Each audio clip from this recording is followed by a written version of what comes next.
John Talks, episode 17. I was 7 when I first connected to God. Yeah, I was living in Sylmar, California, which is in Los Angeles, for those of you who don't know. And for those of you in Los Angeles, it's just off the 210 in the San Fernando Valley. And I was living with my mom and dad, who were still married at the time, on Paddock Street. And we were living in a townhome that was one of those ones where it's you share the wall with another neighbor, so it's like a big house split in two. And it was me, my mom, my dad, and I had two siblings, a sister and a brother. And I remember that place really well. I was very awake. I have most of my memories from that neighborhood. And I remember my room at that time I had all these World War One biplane wallpaper on the walls, and we had pets, and that was where I had I had a little canary, or a parakeet rather, a little parakeet, and Sylvester, and he was cute. And then I remember one day Sylvester got away, and we had a house cat, and it was a fat house cat. And I remember being astonished the first time I saw a fat house cat leap 5 feet into the air to catch and end the life of my pet parakeet. So that was pretty interesting memory. All that being said, I remember specifically the day there when I first connected to God. So, being a kid, being a child, I was seeing things pretty pure. And those were during the days, this was 83, 84, somewhere in there. And I mean, the time may be a little off, but somewhere it's 83, 84, somewhere in there. And those were during the days when we as kids would just, go out and play in the neighborhood and hop on bikes and go on adventures and whatever. And for whatever reason that day, I walked out. It was a beautiful sunny day. It was sunny and 70, typical LA day. And I went out, and for some reason I just started thinking about life. And I was looking around because I had noticed that the adults that I had seen, all the adults seemed to be stuck in adult world. And they all seemed miserable to the person. I didn't see any of them who seemed to be really into life, like how I was experiencing it as a kid. And it started making me think, because it started freaking me out a little bit of okay, none of these adults really enjoy life anymore. So what's going on here? What's wrong? What's wrong with the world? That I haven't met an adult that actually enjoys what they're doing with their life, or enjoys their daily life. Because it was kind of ominous, because I knew it was coming from me, obviously. And I remember being out there, and so that was where it began. I started going, oh, what's going on with this? Why are all the adults miserable in this world? Why is nobody having fun? And an energy started to hit me. A meditative energy started to hit me. Almost felt like a spotlight.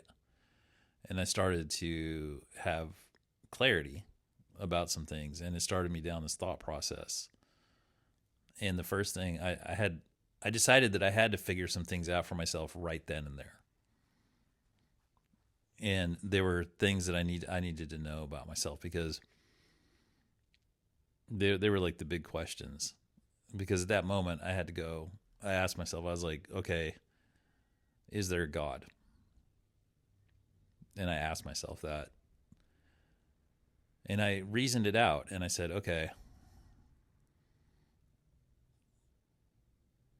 all these people, they existed before I did, and this world was already created before I got here. And I know that I didn't exist until I was recently born, and I was still feeling recently born. So I still had this sense of I didn't have a body recently, but I determined for myself that I certainly had been existing prior to being born.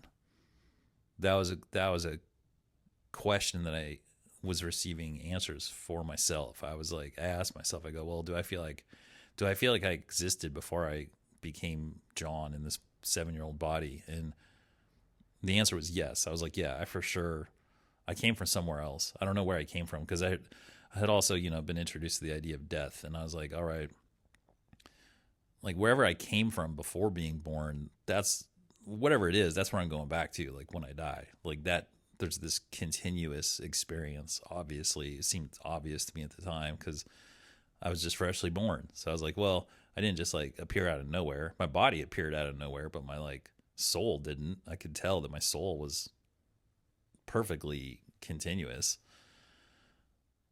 So at that moment, I decided that I knew reincarnation was true, even though I didn't really know that that was what it was called. I just knew that my soul had existed and it was going to continue to exist, and there was no doubt in my mind about that. So I was like, all right, okay, so what's the next part? And then I remember I felt like I should go lay down on this hill, because we had we have very, very small like front lawn, one that just sort of was the border for the driveway to leave. It's like 3 feet wide or whatever, but it actually had like a little knoll. And so I laid down on it and I started looking up into the sky while I was thinking about this stuff. And I remember distinctly, I was laying on my back on the hill, and I was looking up at the clouds, getting lost in it, getting lost in the thought. And I started thinking, I was like, okay,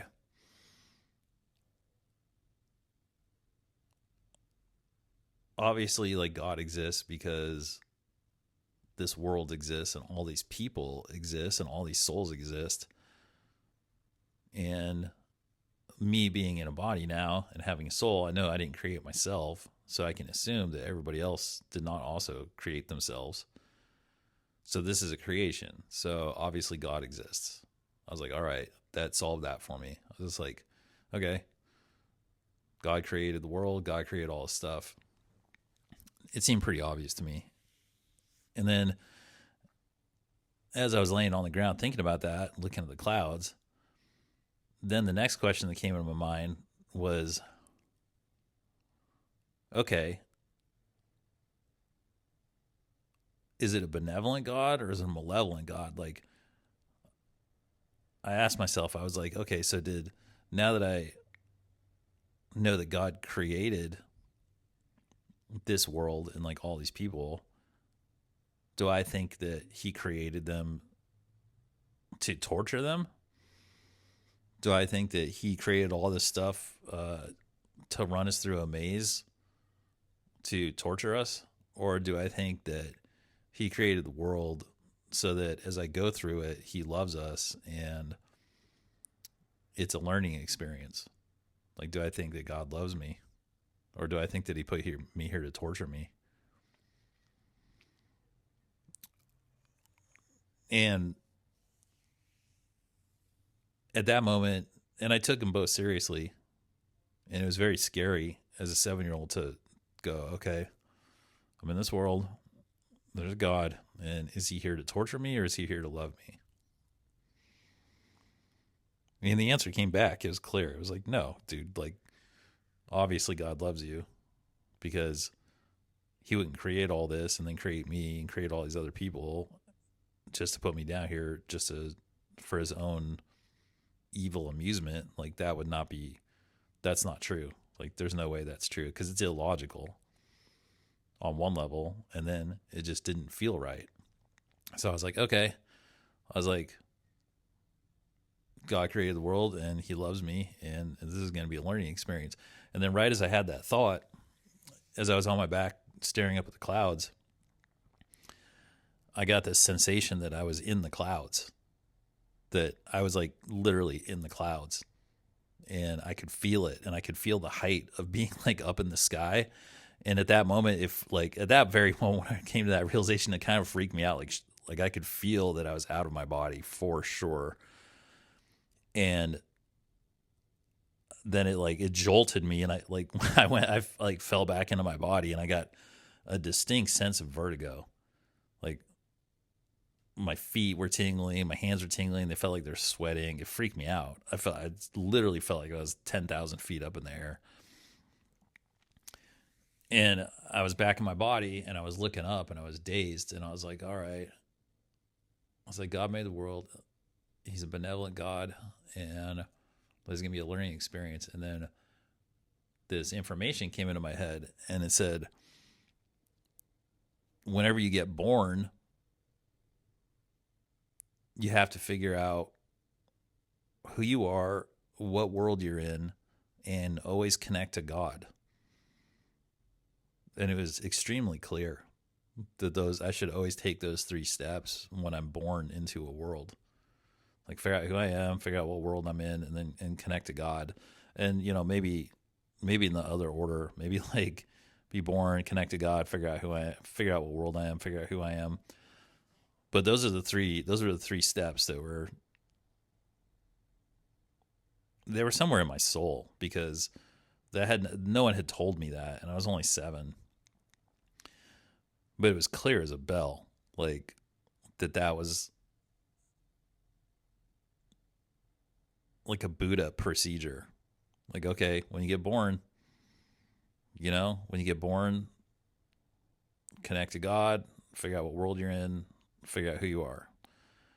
And it seems as though now that I'm much older, that's a good series of steps to take to calibrate oneself when they're born. But clearly for me, that was embedded in my soul somewhere, because that was not something that had been taught to me at that age. That was not something that was in my brain. That was something that came either from deep within me or from the connection to God that I made there.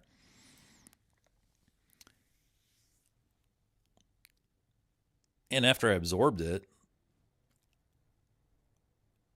I laid on the grass there for a while, because I felt it was exhilarating, because I had asked myself, that series of questions began because I was disturbed by what I was seeing with the adults, and I was disturbed by what I was seeing with the world that I was going to enter into, because even at that age, I understood that I was in a position of innocence, and that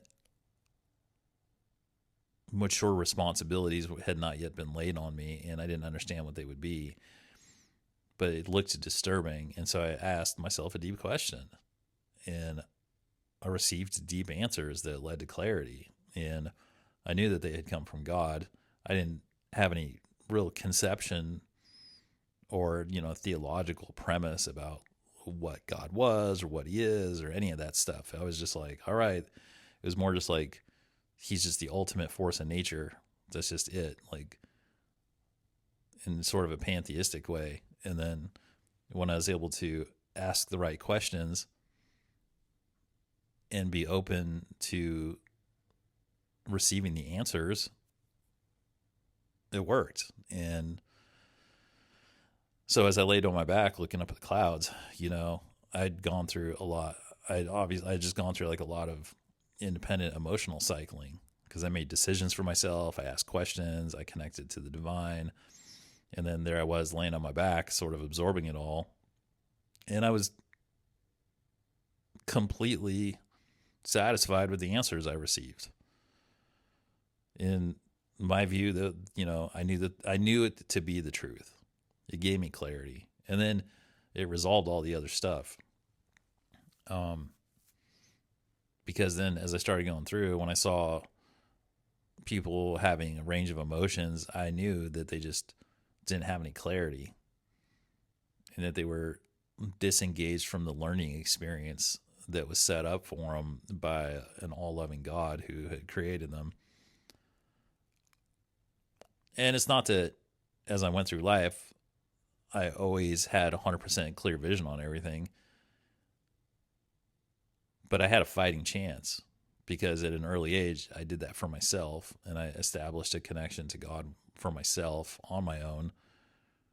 And it wasn't due to religious training. It wasn't due to philosophical or theological arguments or reasoning. It was stuff that I just naturally was curious about in the reality.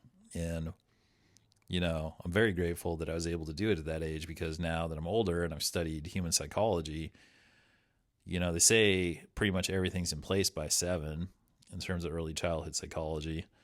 And, the neuroplasticity, basically your brain's ability to receive and absorb and assimilate new information, drastically decreases, especially once you hit like your 20s and 30s.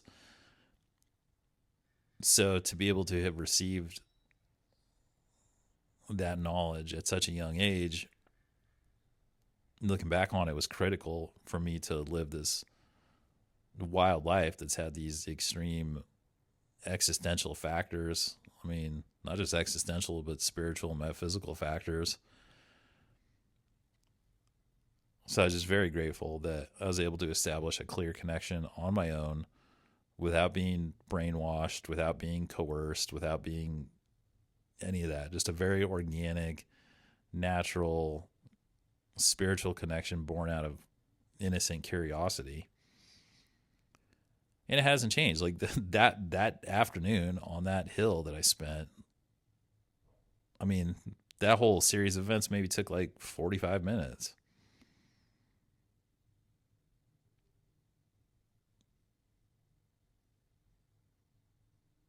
And it set the course for my life, and it gave me it gave me the deep answers that I needed to live my life.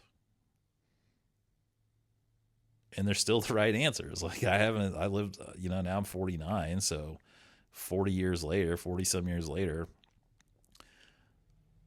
those answers that I received and found and discovered and connected to as a child have stood the test of time. I did receive the truth. And I'm glad that I trusted myself, and I'm glad I trusted my creator.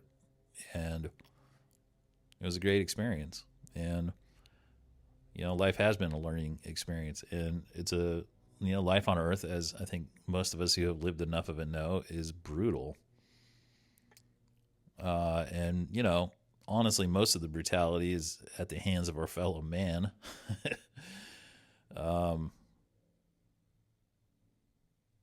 But that being said, it's still a tremendous learning experience. I mean, if all I had done was just had that day on the hill, I mean, even if I had gotten like tragically killed as a child or something, but once I had that experience, even that would have made coming down and being born on earth worth it, honestly. And I've certainly done a few things since that day. But that really gave me the foundation. That really gave me the foundation to be able to go through life with some clarity, not get caught in the snares of a lot of different people's and organizations' attempt to get me to look at life a certain way, or support their view on things or whatever. And it's stood me true. So, and that ultimately that's why with my life, no matter how interesting things I do or write or say or experience or interact with are, really I just encourage my fellow people, my fellow humans, to just think for themselves and divine the answers for themselves, and just go as deep as you can. Like go as deep as you possibly can. Like go all the way back to origin, go all the way back to your spawning ground, like on the spiritual level. Like just go and go and go. Like you're a salmon going back up the river to your spawning ground, right? Just do it. Go all the way back to source. And don't let anyone else tell you how to do it. You can take advice. You can read all the liturgies and the philosophies and the spiritual treaties, and even the words of Lord Christ himself and all the other spiritual masters. But ultimately, you have to ask the questions yourself. You have to have the curiosity yourself. You have to need the satiation that comes from beginning your own quest and being satisfied that your quest is complete in your soul. And that's what I encourage people to do, because if you do it in earnest, it will happen, and you will complete it, and you will complete yourself, and you will become whole. And in the sense that you return to your creator, Lord Jehovah God, the creator of the universe, who created you, if you do go back to God, then you will be made whole. And in being made whole, you will be made holy when you go on that journey. And, I can testify that for me, it began when I was a child, innocently, curiously. And it's because God designed me that way. It's organic to my human design, because it's not something that I came up with. It welled up within me, and it was beautiful. And so I encourage everybody to, do it on their own, because that's the capability of the human body that we each have. We have the capability to do it, and we don't need anybody else. And we don't, in fact, at the end, even if you are doing it with another group, even if you're hearing me and you're in another group or organization or whatever it is that's giving you the guidance and everything, and it can be, the organization can be like perfectly dead on. It can be like perfectly above board. They know what they're doing, everything. But it's the classic leading the horse to water. And in this metaphor, you are the horse and God is the water, and your organization can take you right up to the watering hole. But at the end of the day, you got to drink for yourself. And I was just fortunate enough to be able to do it as a child organically and sidestep a lot of games in life, which is why I can tell you with confidence to do it for yourself. Because when you do, it's a validation of your free will. And then once you validated your free will, there's a lot of water slides of life you can hop on where you don't have to, the free will portion is, I've decided to get on this ride. And then God has set the ride up for you. And you can call it the universe or life or whatever. You don't always have to intone the name of God to describe it, because that gets heavy. But then you can just be like, oh, cool. I've decided I want to live this fun life. Like for me, I've been running around. I was Army helicopter guy, and I went to West Point, and I've been dealing with aliens, and I've been dealing with ghosts and all sorts of things. I got to live in Europe, and I got to be a famous stand-up comedian. I got to be, famous on the internet, and all these rides that I've taken that were a lot of things lined up and a lot of dominoes fell, but they all had to be enacted by me exercising my free will and saying, yeah, that's something I want to do, and then go out and do it. But the foundation for it all was my connection to God and respect for the universe and respect for the design of life on earth to be ultimately a benevolent learning experience. Despite the plans and schemes of other men and other forces. So, anyway, well, thanks for listening. I hope you found it helpful, and I hope you have a good day. Have a good one.